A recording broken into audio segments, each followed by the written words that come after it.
High বন্ধুরা, নিয়ে আসলাম আপনাদের মাঝে নতুন একটি ব্লগ।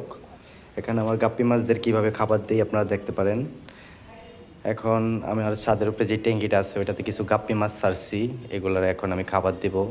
আমরা খাবার হিসাবে নারিকেলের গাছে কিছু পোকা হয়, এই পোকাগুলা দিব। এগুলা মাছের জন্য খুবই পুষ্টিকর, আর এগুলা দিলে আপনারা আপনাদের খাবারের খরচ কমাতে পারবেন বিনা খরচেই। এটা হলো ফ্রি ফুড। আপনারা বিনা খরচেই মাছকেই খাবার দিতে পারবেন। খাবার দেওয়ার সাথে সাথেই সবাই কীভাবে চলে আসছে আপনারা দেখতে পাচ্ছেন। এগুলা আমার নতুন কিছু গাপ্পি আছে এবং পুরাতন কিছু গাপ্পি আছে, এগুলোর জন্য এই ট্যাঙ্কিটা করছি। আরও কিছু খাবার দিয়ে দিলে ভালো হয়, কারণ ওইটুকু খাবার এদের হয় না।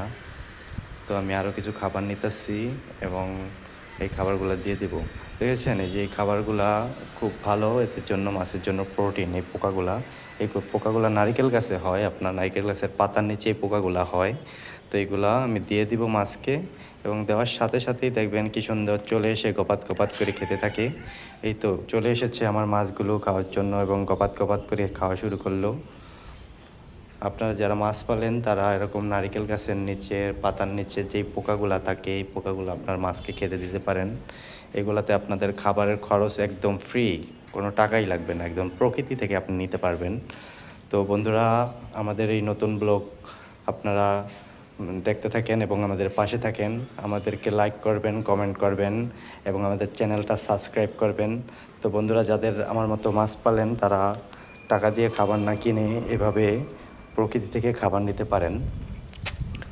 দেখতে পাচ্ছেন আমার মাছগুলো হেলদি খুব এবং সুস্বাদু খাবার পেয়ে তারা খুব খুশি, এবং এই খাবার খেয়ে তারা তাদের শরীরে শক্তি যোগায় এবং তারপরে শুধু মারামারি করে।